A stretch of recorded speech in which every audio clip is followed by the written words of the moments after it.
libro de Nehemías.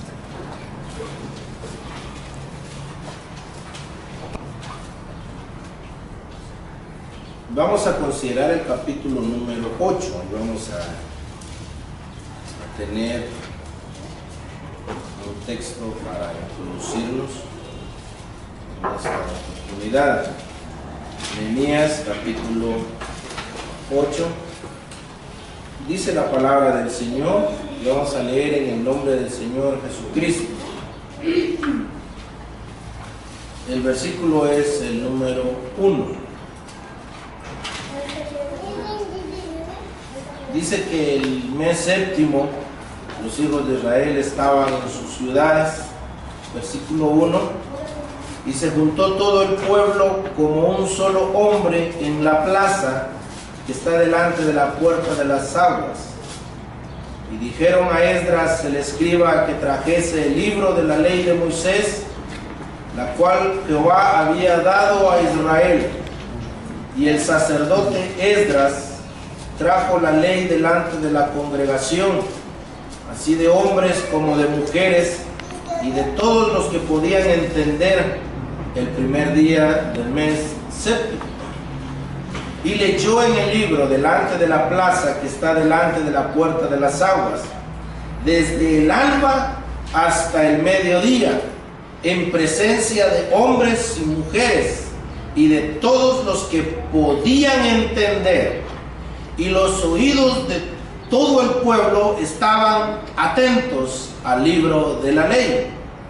Y el escriba Esdras estaba sobre un púlpito de madera que había hecho para ello. Y junto a él estaban Matatías, Sema, Anías, Urías, Hilcías, Maasías a su mano derecha. Y a su mano izquierda, Pedaías, Misael, Malquías, Hasum, Basbadana, Zacarías y Mesulam. Abrió pues Esdras el libro a ojos de todo el pueblo, porque estaba más alto que todo el pueblo. Y cuando lo abrió, todo el pueblo estuvo atento. Bendijo entonces Esdras a Jehová, Dios grande. Todo el pueblo respondió: amén, amén, alzando sus manos, y se humillaron y adoraron a Jehová, inclinados a tierra. Y los levitas, Jesúa, Bani, Serebías, Jamín, Acub, Sebatai, Odías, Maasías, Kelita, Azarías, Josabed, Anán y Pelaías, hacían entender al pueblo la ley, y el pueblo estaba atento en su lugar, y leían en el libro de la ley de Dios claramente, y ponían el sentido de modo que entendiesen la lectura. Y Nehemías el gobernador y el sacerdote Esdras escriba y los levitas hacían entender al pueblo. Dijeron a todo el pueblo: día santo es a Jehová nuestro Dios, no os entristezcáis ni lloréis, porque todo el pueblo lloraba oyendo las palabras de la ley. Luego les dijo: id, comed grosuras y bebed vino dulce, y enviad porciones a los que no tienen nada preparado, porque día santo es a nuestro Señor. No os entristezcáis, porque el gozo de Jehová es vuestra fortaleza o vuestra fuerza. Que el Señor nos bendiga por medio de su palabra. Amén. Amén. Acá tenemos un evento muy precioso. Dice que el pueblo se reunió como un solo hombre. Usted sabe de dónde viene la palabra asamblea. Viene de la costumbre de formar asamblea, es decir, formar un fuero, reunirse todo un pueblo, todo un conglomerado para tratar un asunto específico. Antes podrían reunirse para tratar algún asunto civil, algún asunto en cuanto a la ley, y de ahí también fue conformándose para nosotros, y el Señor consagró esta palabra para sí mismo Y cuando nosotros nos reunimos como en esta oportunidad, conformamos una asamblea. Entonces estamos conformando nosotros asamblea. Pues dice la palabra de Dios que se conformó una asamblea y se juntó todo el pueblo. Pero ellos se conformaron como un solo hombre. Es decir, había una unidad en pensamiento, en sentimientos y aún en voluntad. Todos estaban con un mismo propósito. Mis amados hermanos, nosotros tenemos que tener un propósito al reunirnos. Y el propósito por el que fueron congregados ellos, lo vemos en el contexto de todo lo que leímos. Y fue a causa de hacer entender la palabra de Dios. En torno a eso, nosotros no nos reunimos para contar chistes. Lejos esté de nosotros el exponernos a nosotros mismos incluso. Nosotros venimos para hacer entender la palabra de Dios. Aquí, mis amados hermanos, por el contexto histórico, podemos afirmar que esta gran asamblea, o esta gran congregación, esta gran concurrencia, estaba conformada por los judíos que habían venido de la deportación. Ustedes saben que ellos, a causa de sus pecados, se fueron. El Señor los vendió, y en 3 deportaciones junto con Israel, los de Judá e Israel también, se fueron en 3 partes. Y asimismo en 3 peregrinaciones, 3 partes, volvieron otra vez a la tierra. Jehová les dijo que iban a estar allá 70 años de cautiverio.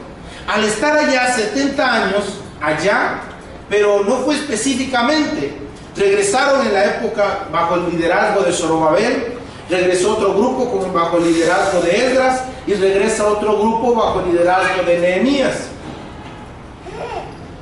Se cumplieron 70 años, pero muchos allá se quedaron. Y en todo ese tiempo, muchos de ellos allá se acomodaron. Ellos estuvieron, se le llama eso, fueron helenizados, es decir, adoptaron la cultura griega, el habla griega, los modismos de los griegos, el estilo de vida de los griegos. Entonces ellos estaban reuniendo allá como judíos, pero hablaban como griegos. Es como que nuestros chapines, toda la planta de Maya, pero se van allá y allá tienen hijos, y los hijos vienen hablando aquí inglés, pero toda la planta de Maya. De la misma forma, estuvieron allá, tuvieron hijos allá, eran judíos, pero con todas las costumbres, las ideas, las formas de reunirse, de vivir de los griegos. Ellos estaban allá ya helenizados. Entonces muchos regresaron, pero también cuando se fueron, muchos se quedaron allí en la tierra. Cuando fueron deportados, hubieron otros que huyeron y otros que se quedaron allí. Entonces ellos siguieron manteniendo el hebreo como lengua. Ellos siguieron teniendo como costumbre, así como ya venían haciendo. Pero de los que se fueron, algunos eran jóvenes y regresaron, algunos eran jóvenes y algunos otros eran viejitos. Y eso, mis amados hermanos, le dio una tarea tremenda a Esdras. Les dio una tarea tremenda a estos levitas. Por eso es que vemos que ellos tenían que entender y hacer entender. Ellos tenían que darle sentido a las palabras. Ellos leían la Torá, leían la palabra de Dios, leían la ley, pero ellos le explicaban porque tenían una concurrencia mixta. Leamos el versículo 8. Dice: y leían en el libro de la ley de Dios claramente, y ponían el sentido de modo que entendiesen la lectura. Fui a ver en la Biblia latinoamericana, yo tengo otras versiones también de la Biblia, y la versión latinoamericana traduce este pasaje, que ellos traducían e interpretaban la ley. Dice que ellos traducían la ley, leían en la ley, la traducían y luego la interpretaban también. Tenían ese arduo trabajo. Leemos la Nueva Versión Internacional, que ellos leían y asimismo interpretaban. Y traté de irme al original con el señor Strong, y él también afirma lo mismo, o sea, da la misma idea, que había una lectura, traducción y asimismo una interpretación de los textos. Es bien fácil entender. ¿Por qué? Porque la Torá estaba escrita en hebreo, y una vez más, muchos de ellos ya estaban helenizados, muchos de ellos ya tenían como lengua el griego, entonces tenían que hacer entender al pueblo. Y dice que todo el pueblo oía, y lo que produjo en ellos, mis amados hermanos, lo que produjo en ellos es que Esdras bendijo al Dios Altísimo. Cuando nosotros entendemos la palabra de Dios y le damos el sentido correcto, es para bendecir al Dios Altísimo. Lo que produjo es que bendijeron al Dios Altísimo, y dice la palabra de Dios que cuando el escriba Esdras, el sacerdote Esdras, bendice al Dios Altísimo y una alabanza para Dios, todo el pueblo al unísono dijo amén, amén. 2 veces se repitió la palabra amén. Así sea, así sea. Sea confirmada esa palabra. El número 2 nos habla de la confirmación de algo. Se recuerda cuando el Señor decía: de cierto os digo. No hay más necesidad de otro asunto, porque esto ya está dicho. En otras palabras, ya no podemos agregar más nada, porque eso, así como se dijo, así es. Entonces, lo que produce cuando ellos entienden, cuando nosotros leemos, entendemos, le damos sentido a las palabras, produce un temor reverente a Dios, un pueblo que se consagra a Dios, que reconoce la autoridad de Dios, la soberanía de Dios, la autoridad que Él tiene sobre nosotros. Reconocemos y nosotros le alabamos por eso. Dice: bendito el Dios Altísimo, y todo el pueblo dice amén, amén. Dice que todos entendieron. Y esa es una tarea, mis amados hermanos, que nosotros debemos de tener. Todo el pueblo estaba llorando. ¿Por qué creen ustedes que el pueblo empezó a llorar? Dice que el salmista, el escritor del Salmo 119, dice que ríos regaban sus ojos, de lágrimas regaban sus ojos, porque no guardaban tu ley. Muchas veces nosotros, hermanos, cuando nos damos cuenta de lo que Dios dice, cuando Él manda, cuando nosotros entendemos qué es lo que el Señor demanda de nosotros, hay un quebrantamiento en nosotros, porque no guardamos su ley. El santo, el salvo de Dios, el Hijo de Dios, Él trata siempre de conformar su vida a la justicia de Dios, a lo que Dios demanda de Él, a lo que Dios pide de Él. Así es de que el pueblo estaba llorando, pero él lloraba, mis amados hermanos, porque se lamentaba de no haber guardado como Dios pedía que se guardase su palabra, no haber obedecido a Dios como Dios pedía que se le obedeciese. El pueblo del Señor había sido mandado al exilio precisamente por eso, porque ellos no guardaron la ley, y por eso el pueblo lloraba. Se angustió tanto, se compungió tanto de corazón, porque no guardaba la ley. Otro efecto que produce entonces una interpretación correcta de la palabra de Dios es un pesar a causa de nuestro pecado y un anhelo de la santidad de Dios, de vivir en consagración para el Señor. Se me presentó un reto hace como un mes y medio, que si no estoy mal, el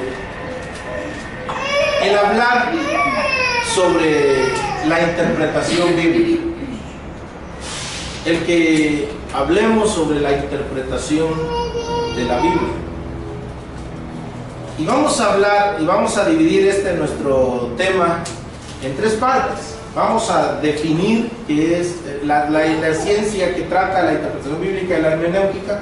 Entonces vamos a dividirlo en tres partes: la definición de hermenéutica y asimismo la importancia de la interpretación bíblica.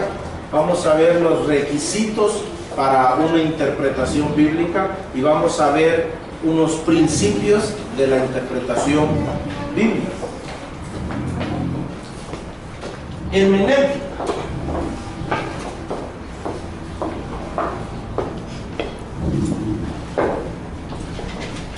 Hermenéutica. Suplico sus oraciones por mi letra. Es el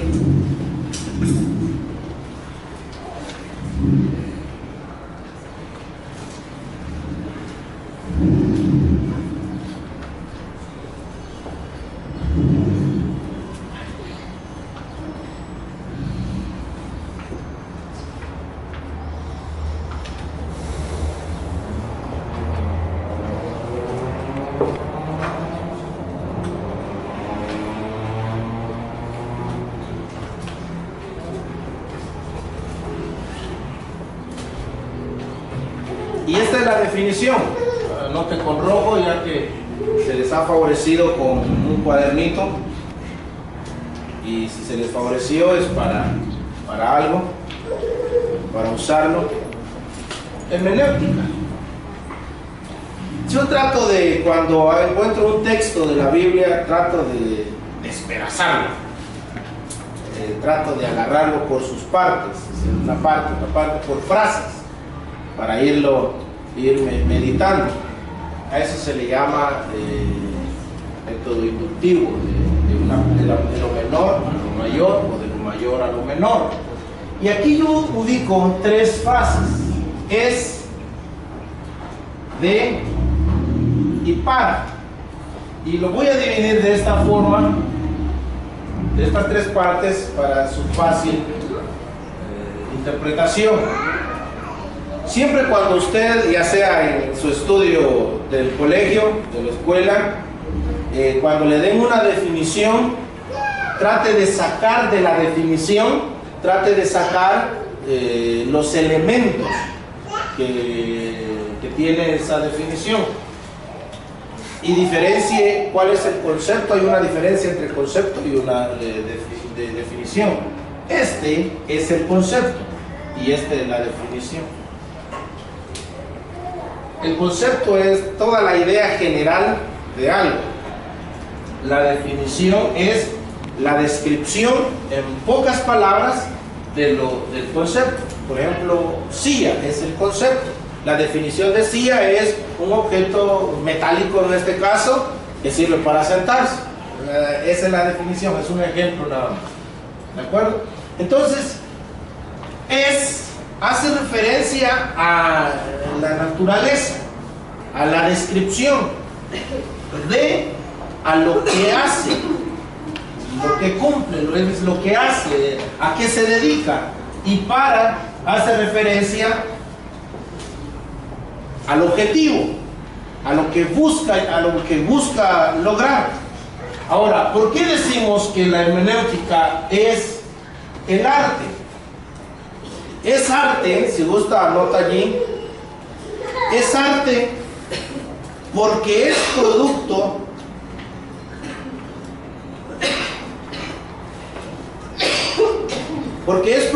de obra o actividad humana a través de la cual el hombre puede expresar lo inmaterial, crear belleza o suscitar emociones. De hecho, esta es la misma definición de arte. Arte es producir, expresar lo inmaterial, crear belleza y producir emociones. Entonces yo adopté y adapté esta definición. Entonces decimos que es arte porque incluye la habilidad del hombre, incluye la destreza del hombre, incluye la pericia del hombre, incluye la voluntad nuestra.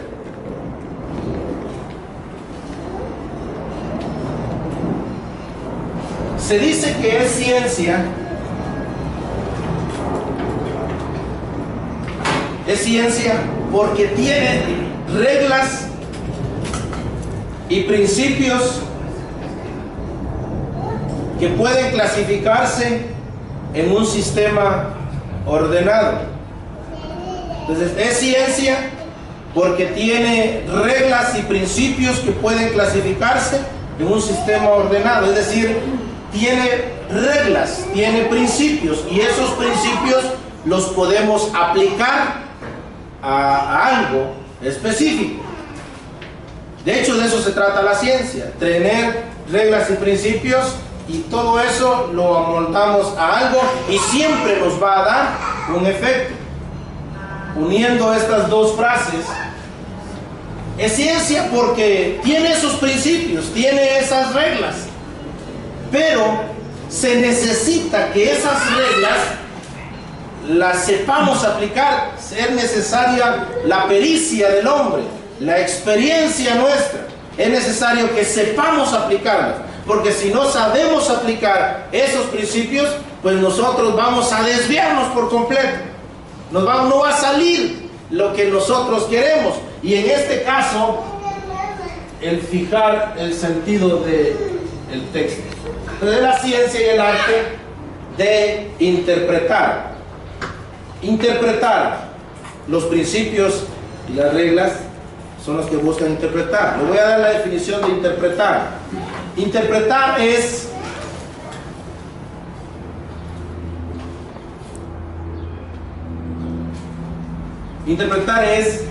explicar el sentido de una cosa.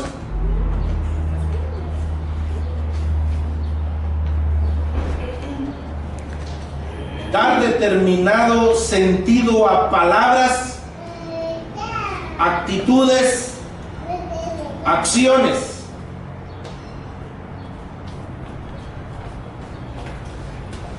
Se lo repito, es explicar el sentido de una cosa. Es dar determinado sentido a palabras, actitudes y acciones.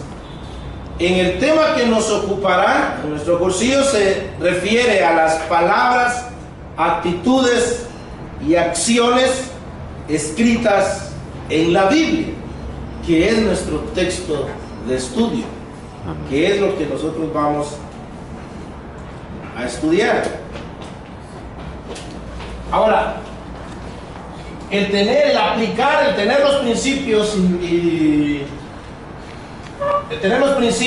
las reglas y saberlas aplicar es para darle sentido, es para saber interpretar los textos de la Biblia, pero ese objetivo tiene su objetivo y es para fijar su sentido, para fijar qué es lo que quiere decir, para fijar qué es lo que el autor quiso transmitir, para fijar qué es lo que los receptores entendieron.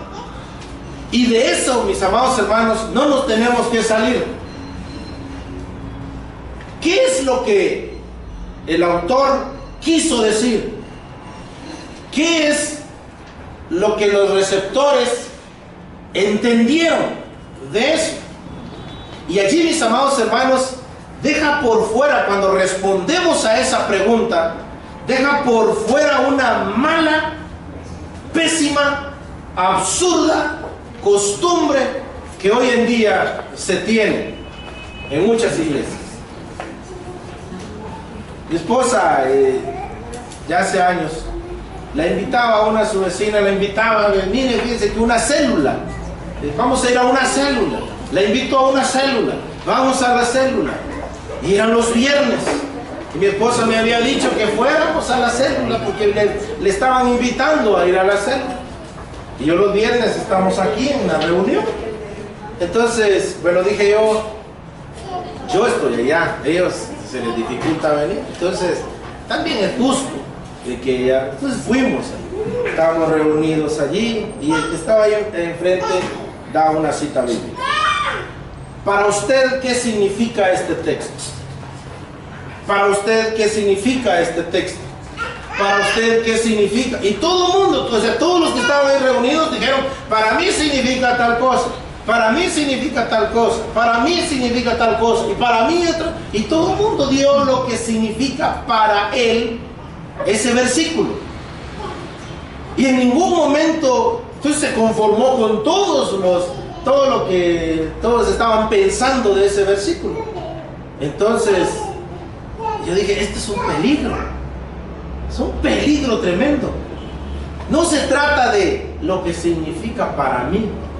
De hecho, mi opinión, mi pensamiento, ¿sabe cuánto vale en cuanto a la interpretación de la palabra de Dios? Cero. Nada. Absolutamente nada. Y si quieres se lo digo de otra forma. Vale un comino. Sencillamente. Nosotros no venimos a dar mi pensamiento, a dar lo que yo pienso del texto. Venimos a qué es lo que Dios transmitió, lo que Dios dijo y lo que Dios quiso decir. Y qué es lo que ellos en su contexto cultural, en su contexto histórico, en su estilo de vida, ellos entendieron. Y por eso, mis amados hermanos, es para fijar el sentido del texto, lo que significa el texto. Se recuerda cuando aquel joven se acercó al Señor Jesucristo. Bueno, todo esto, Señor, ¿qué haré para ir a la vida eterna? Bueno, en la ley, ¿cómo lees?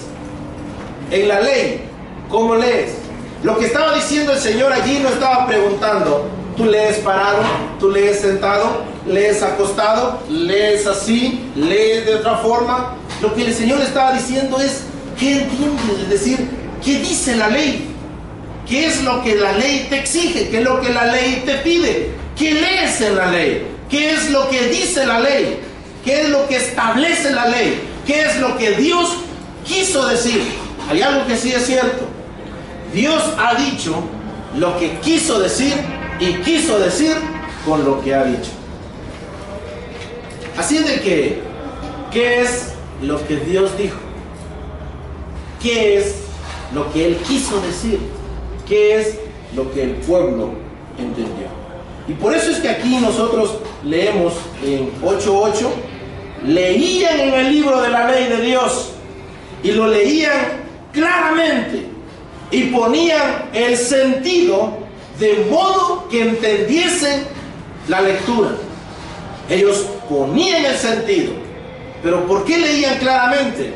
Porque se daba una interpretación correcta. Ya se recuerda cómo se puede traducir este versículo también, que ellos leían, traducían e interpretaban lo que leían.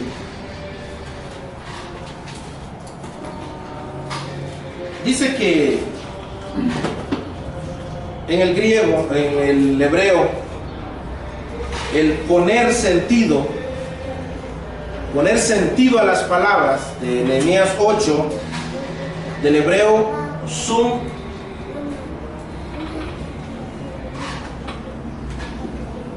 es hebreo. Sum es poner, acomodar, afirmar, abrir, aplicar, y oiga esto, trazar, fijar.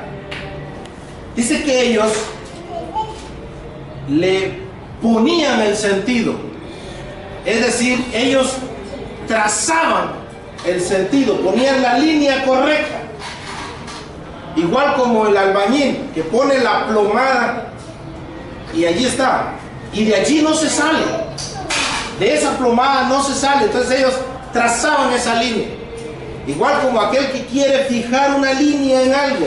Entonces para pintar eso la troza, los que trabajaron en el campo, la troza. Entonces ellos mojan la pita en añelina o algo oscuro y lo ponen para sacar las tablas y lo tiran de un lado al otro lado y después jalan. Fijar. Entonces ellos trazaban bien el sentido de las palabras, trazaban bien lo que se decía, y por eso es que ellos podían entender. El sentido es el significado de las distintas acepciones de una palabra. Le voy a dar la etimología de la palabra. Sí nos va a ayudar. Encontré 3 fuentes de esta palabra hermenéutica. Se dice que proviene del griego hermenedein.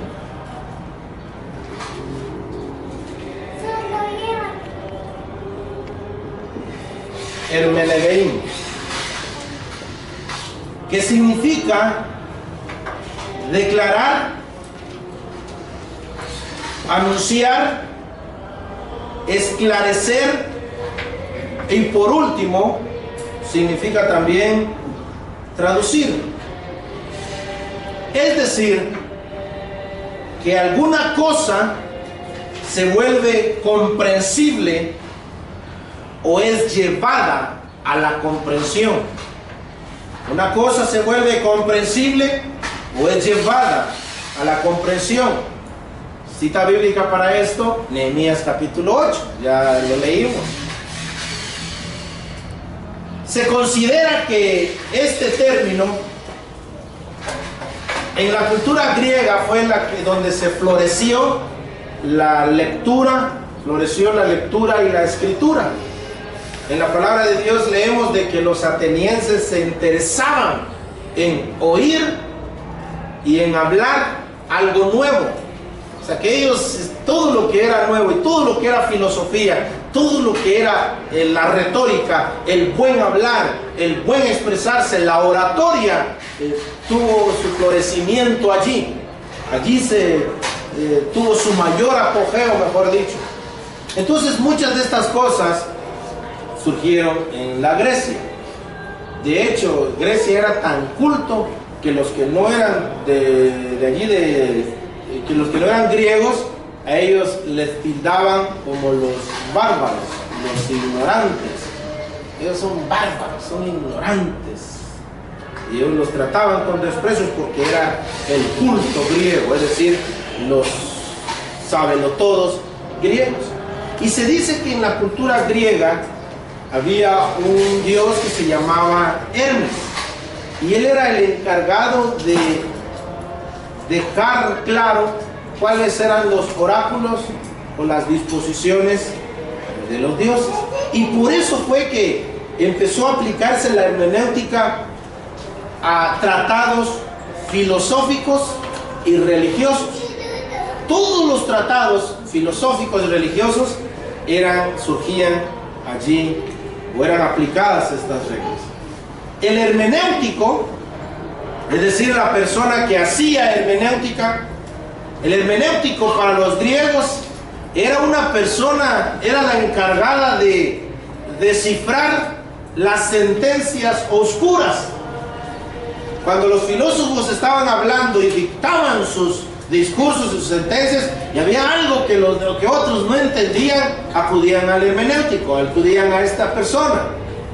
Cuando en la ley, en cuanto a las reglas de la comunidad, dictaban una disposición y era condenado a alguien y no entendían los términos de esa sentencia, entonces acudían al hermenéutico. Y el hermenéutico era el que encargado de, sí, miren, significa esta sentencia tal y tal cosa.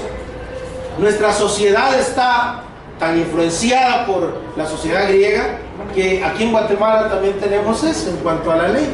Cuando un juez no entiende un artículo, acude a la Corte de Constitucionalidad y pide a la Corte de Constitucionalidad su dictamen, es decir, que le explique y le amplíe algún artículo de la ley para él poder aplicarlo. Entonces ellos hacen una función de intérpretes de la ley. De hecho, así se conocía también. Pero encontré otra palabra griega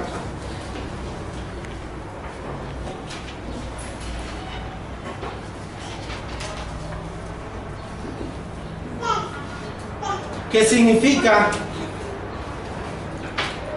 hermenéutica, que significa ciencia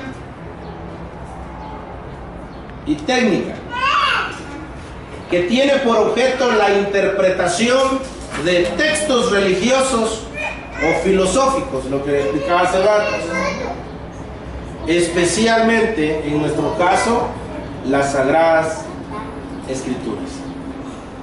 En todo caso, mis amados hermanos, de esto que le expliqué, si se le olvida y no le alcanzó a escribirlo, no se preocupe, déjelo por un lado.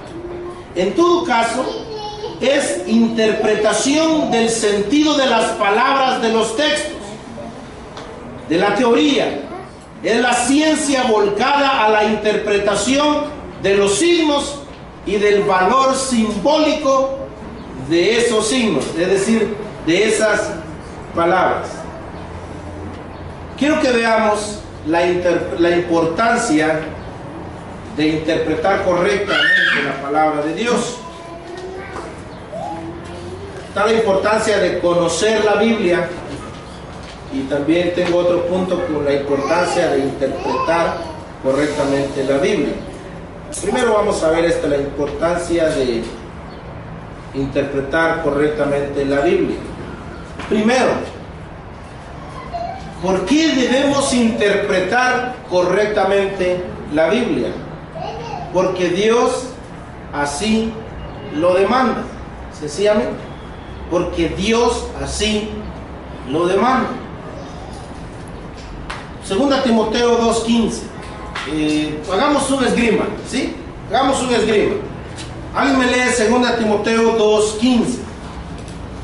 Hermano, y ahorita tal vez usted hace el favor de ver quién está, los que estamos en esgrima.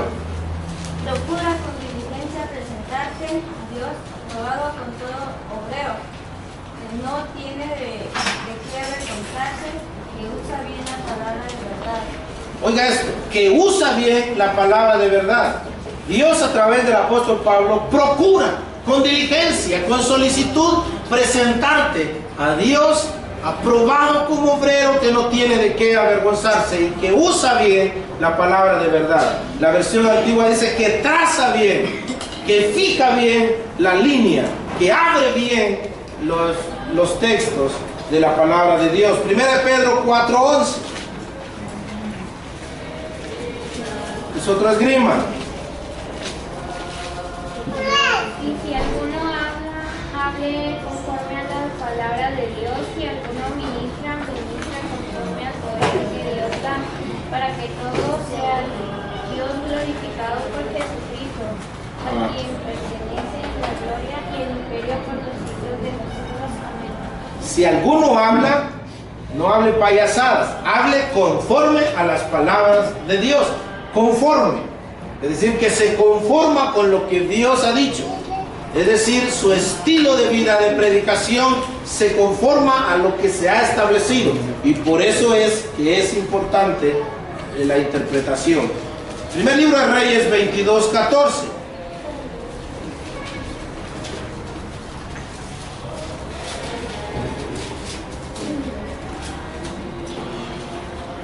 Y Micaías respondió: vive Jehová, que lo que Jehová me hablaré, eso diré. Esto sí. Vive Jehová, Micaías, varón de Dios. Vive Jehová, que lo que Jehová me dijere, eso es lo que yo voy a decir. O sea, por eso es importante. ¿Por qué? Porque Dios sencillamente así lo manda. Porque una interpretación incorrecta puede llevarnos incluso a la perdición. Segunda de Pedro 3:16.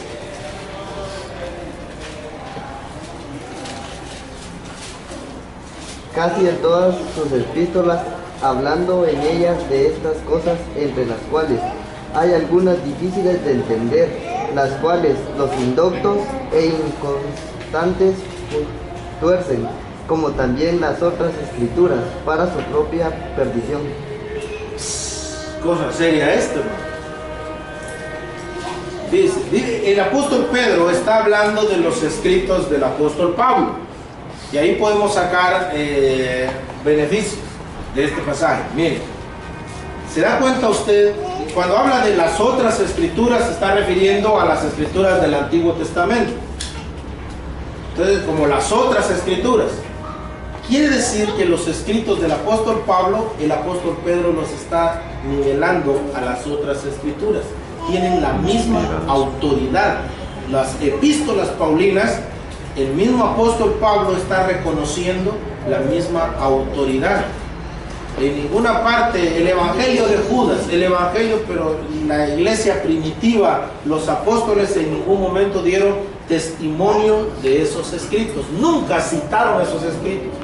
Escuché un argumento para esto de los libros llamados por los católicos romanos los libros deuterocanónicos, o sea, los libros apócrifos. Ya se da cuenta usted que la Biblia católica tiene otros libros que la Biblia, y ellos le agregaron otros libros más. Entonces dice, lo que pasa es que Pablo usaba la versión de los 70, y sí es cierto, Pablo usaba la versión de los 70, pero nunca hizo una cita de esos libros, nunca fueron autenticados por los apóstoles esos libros, nunca ni los padres de la iglesia autenticaron esos libros, es decir, los tomaron como legítimos.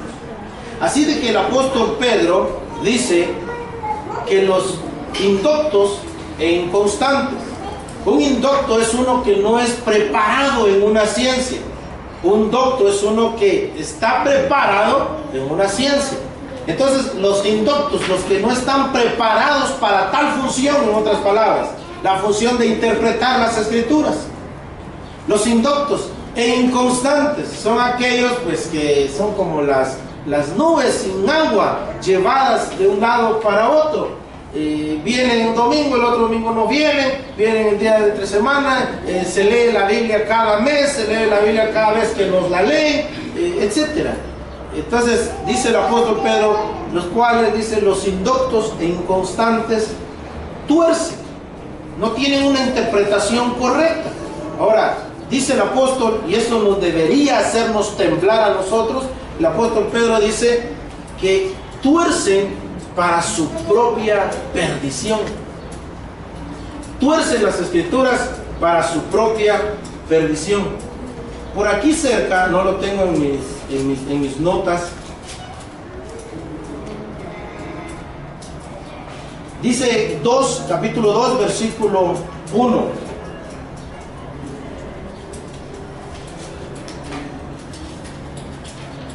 Dice 2:1.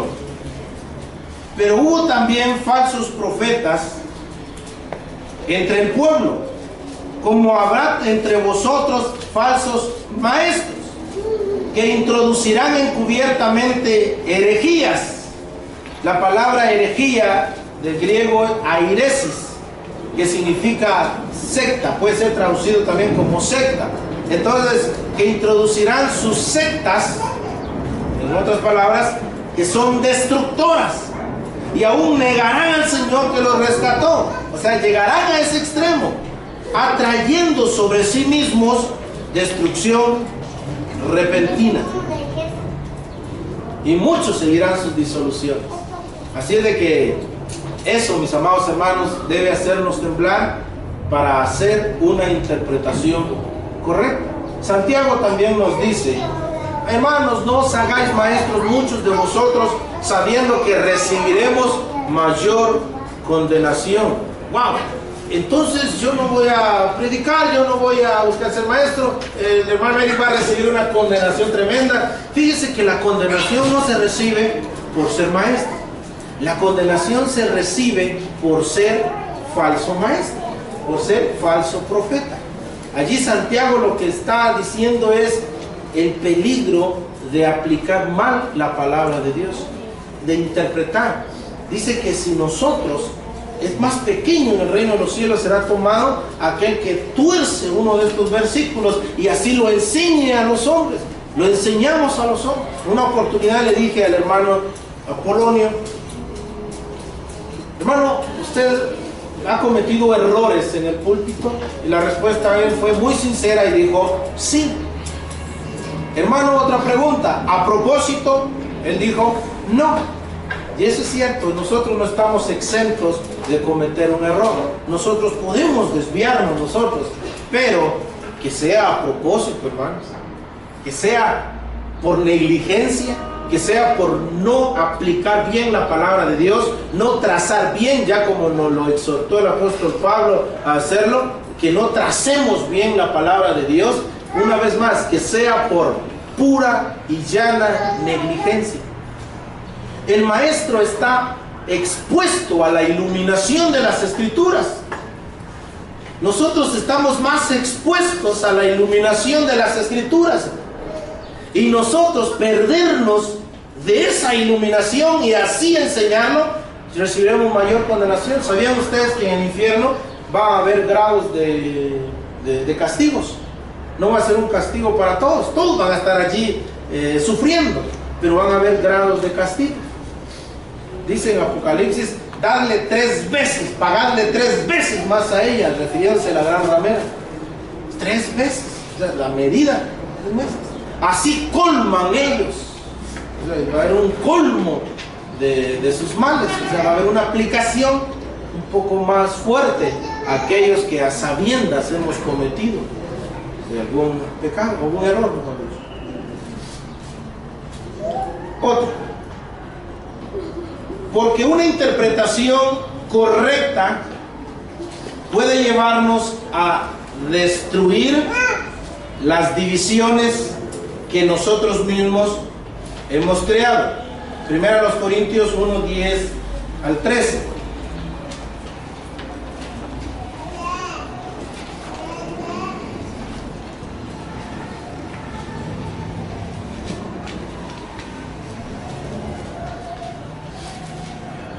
Estamos en esgrima, ¿verdad? ¿Acaso está dividido Cristo?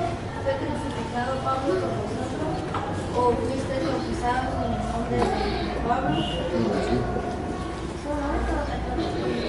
Sigamos leyendo. Bueno, ya lo leí. Y que no hay entre vosotros divisiones, sino que estéis perfectamente unidos en una misma mente y en un mismo parecer. Porque he sido informado acerca de vosotros, hermanos míos, por los de Cloé, que hay entre vosotros contiendas. Quiero decir que cada uno de vosotros dice, yo soy de Pablo, yo soy de Apolo, yo de Cefas y yo de Cristo. ¿Acaso está dividido Cristo? ¿Fue crucificado Pablo por vosotros? ¿O fuisteis bautizados en el nombre de Pablo? Entonces estos hermanos estaban creando ya doctrinas de estos mismos hombres. Oyeron la elocuencia de uno de ellos, vamos allá con él. Oyeron la firmeza del apóstol Pablo, vamos con Pablo. Y oyeron del apóstol Pedro, el que anduvo con el Señor y a quien el Señor restauró, y los prodigios que ocurrieron allá en Hechos 2, Hechos 10, y cómo el Señor a través de él sanaba incluso a los enfermos. Sí, entonces vámonos con Pedro. Una correcta interpretación puede ayudarnos a borrar esa división que nosotros mismos neciamente hemos creado. Porque Dios desea que solo haya una interpretación de su palabra. Efesios capítulo 4, versículo 1 al 6.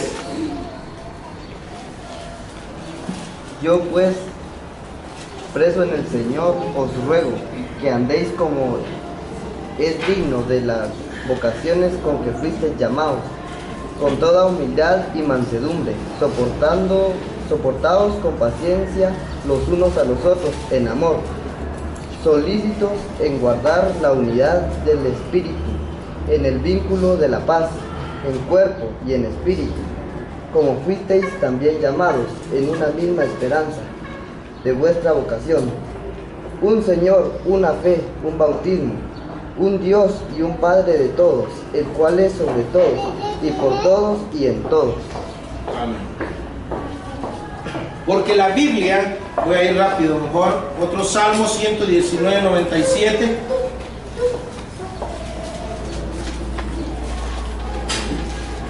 Porque la Biblia debe ser respetada.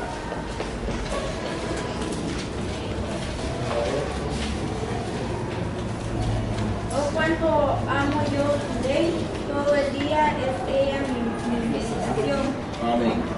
porque la Biblia debe ser respetada, y agreguémosle amada, porque es la palabra de Dios, 2 Timoteo 3, 16 y 17.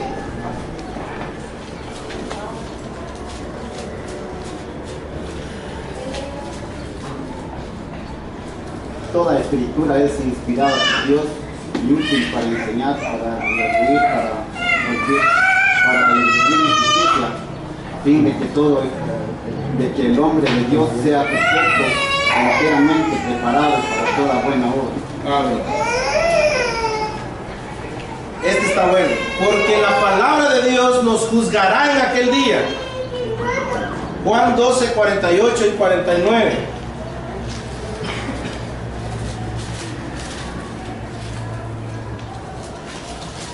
El que me rechaza y no recibe mis palabras, tiene quien le juzgue. La palabra que he hablado, ella le juzgará en el día postrero, porque yo no he hablado por mi propia cuenta. El Padre que me envió, Él me dio mandamiento de lo que he de decir y de lo que he de hablar.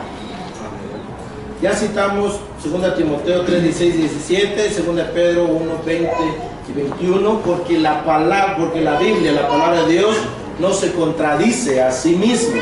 Y este es otro principio también que vamos a estudiar más adelante. Y otro, mis amados hermanos, es porque si interpretamos mal la palabra de Dios, no estamos conformándonos a Dios mismo. ¿Sabe usted quién fue el primer intérprete de la Biblia?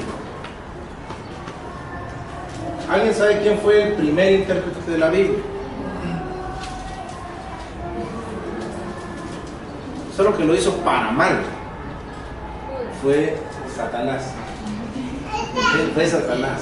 Fue el diablo mismo.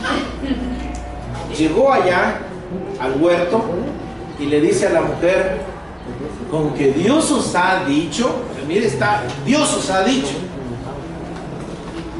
Y la mujer sigue sigue los planes de Satanás, y también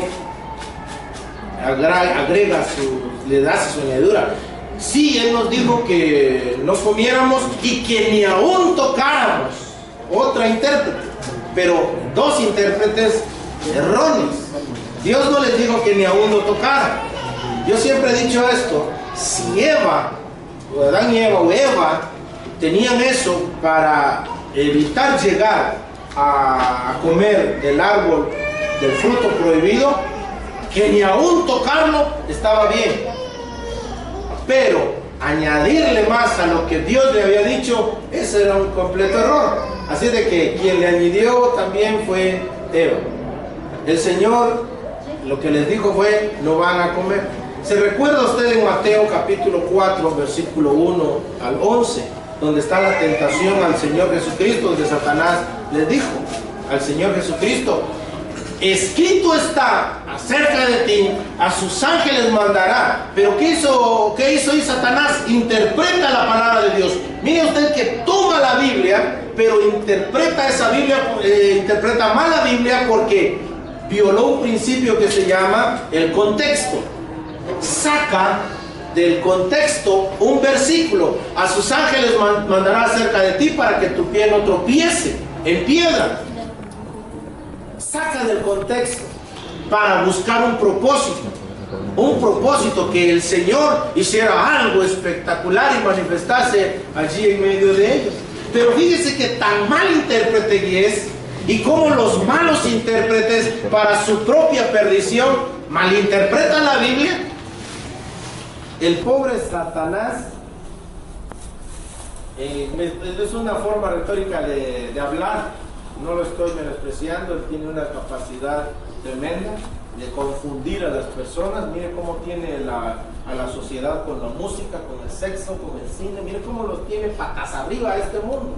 Entonces el pobre es una forma, es un chapinismo que estoy utilizando. Pero Satanás, hermanos, tan mal intérprete que es, que si hubiesen aplicado ese pasaje como debe ser, en el contexto está hablando de la propia destrucción de Satanás. El Salmo 91, léalo: sobre el áspid pisarás La serpiente antigua habría de ser pisada en la cabeza por el Señor Jesucristo. Él mismo estaba sacando un texto fuera de su contexto que hablaba de él mismo, de su propia destrucción. Así de que cuando usted y yo aplicamos mal la palabra de Dios, mis amados hermanos, nosotros estamos conformándonos a Satanás, estamos pareciéndonos a Satanás y no estamos conformándonos a Dios y a Él y a su palabra y a su justicia. Aquí tengo otro tema, pero otro punto, que es ¿por qué debemos conocer la Biblia? Y solo le voy a dar unas razones, porque son varias. La primera, porque tiene el poder para salvar nuestras almas. Santiago 1:21, estamos en esgrimas, solo que mi esgrimador no está. Santiago 1:21.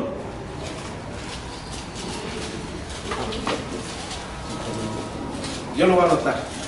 Por lo cual, desechando toda injusticia y abundancia de malicia, recibid con mansedumbre la palabra implantada, la cual puede salvar vuestras almas. Amén. La cual puede salvar vuestras almas. Segunda Timoteo 3:15, porque nos hace sabios.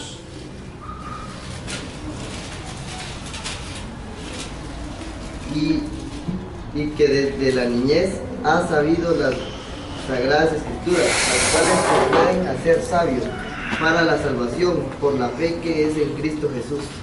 Amén. Salmo 19:8.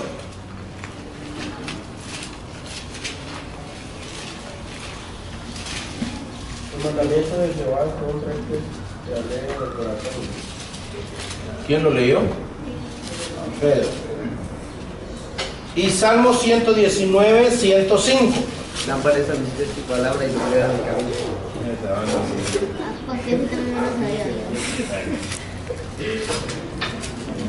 Le di esto, porque tiene poder para salvarnos, porque nos hace sabios para la salvación, pero también porque ilumina nuestro andar. Por eso debemos de conocer la palabra de Dios, pero además de eso, porque Dios así lo manda. ¿Quiénes son los que debemos de leer la Biblia? ¿Los predicadores? ¿Los diáconos? ¿Solo los varones y las hermanas no? ¿Quiénes debemos de leer la Biblia? Todos. Todos debemos de leer, exactamente, todos debemos de leer la Biblia.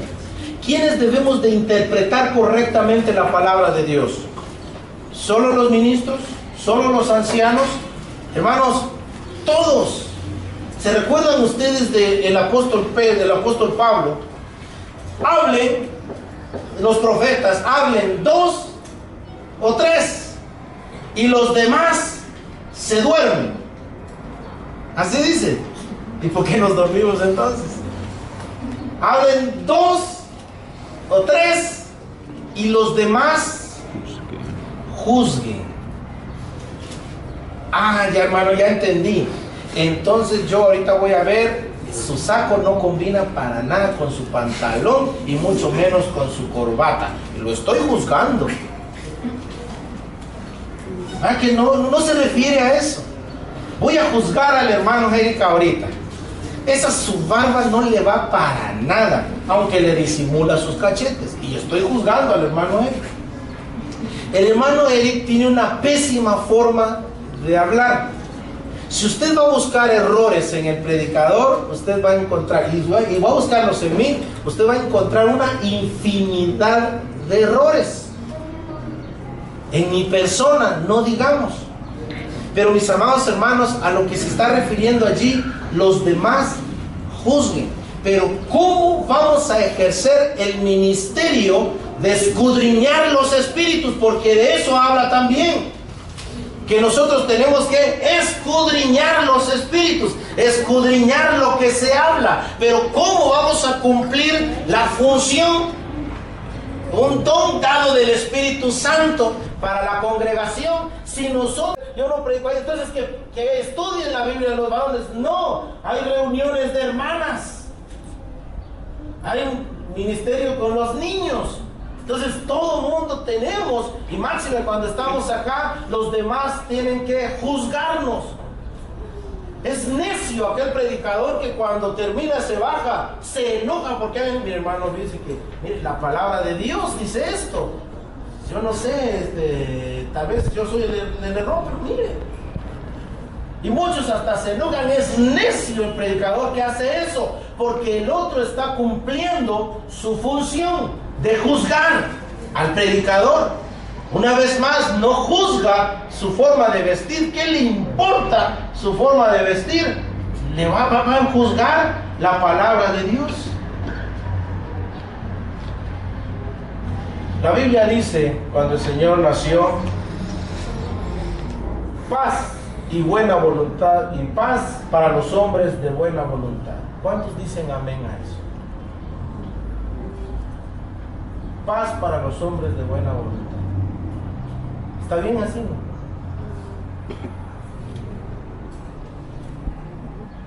Sí, sí. ¿Hay otro que dice sí? Sí. ¿Saben por qué? Estoy poniendo un ejemplo sencillo. Porque como en la televisión, cuando se va acercando esas fechas, cuando usan ese pasaje de la Navidad, y paz para los hombres de buena voluntad. Entonces, Canal 7, 3 y todos ellos nos desean a los de buena voluntad paz. El hombre tiene buena voluntad. El hombre tiene buena voluntad para con Dios. El hombre piensa sandeces.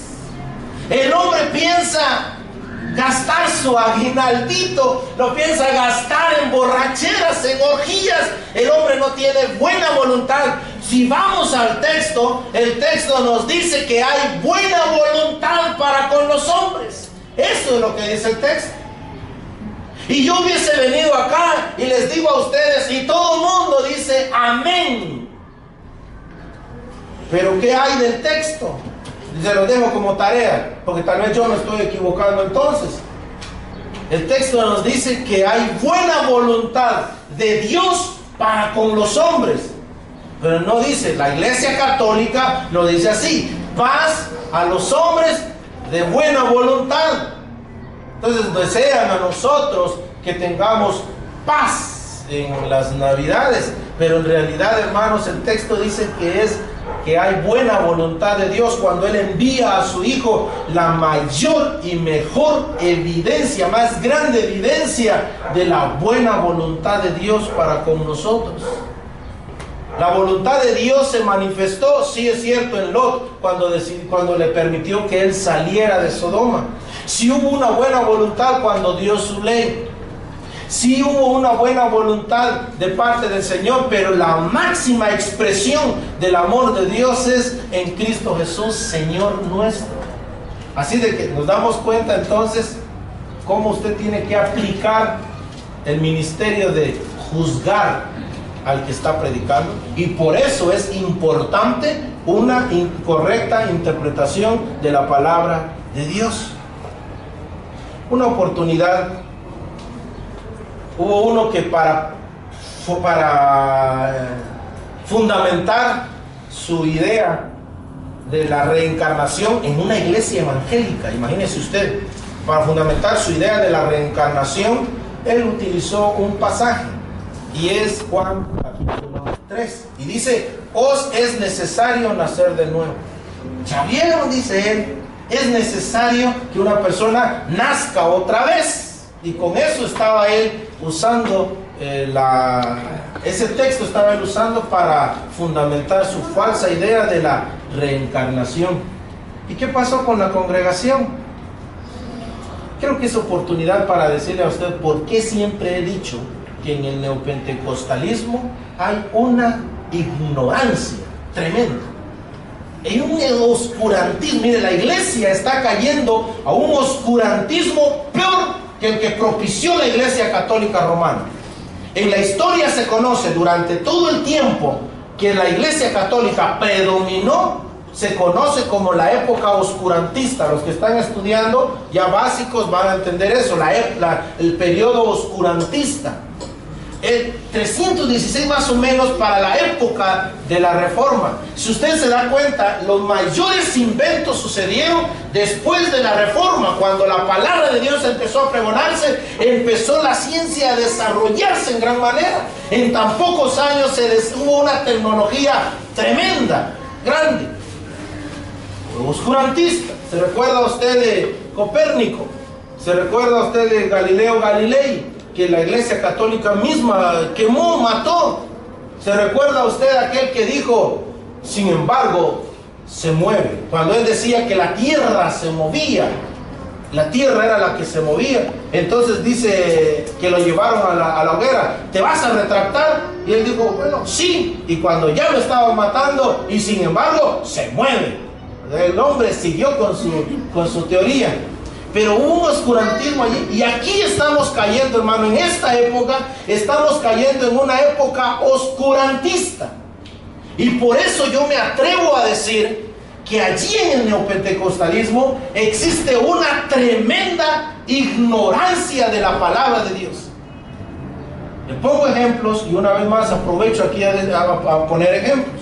Yo lo he dicho en otras oportunidades. Porque allí se puede hablar cualquier barrabasada, se puede hablar cualquier tontera en contra de la palabra de Dios, trayendo la palabra de Dios y tirando al suelo la palabra de Dios, y todo mundo con una actitud de chiflido.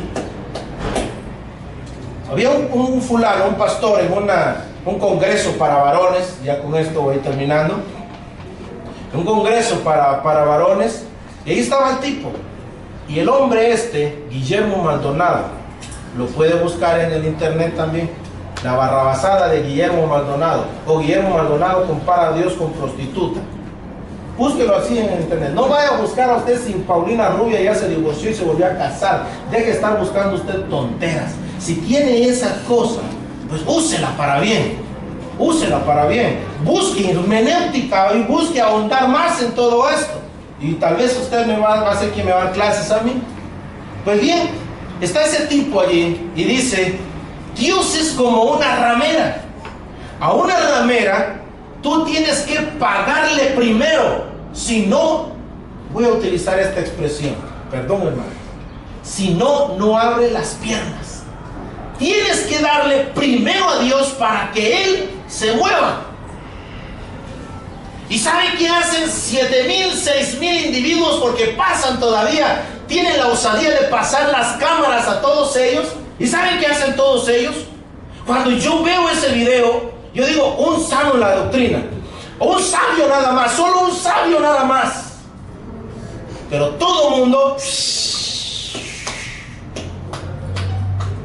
tengo razón al decir una vil ignorancia que hay allí, que impera allí.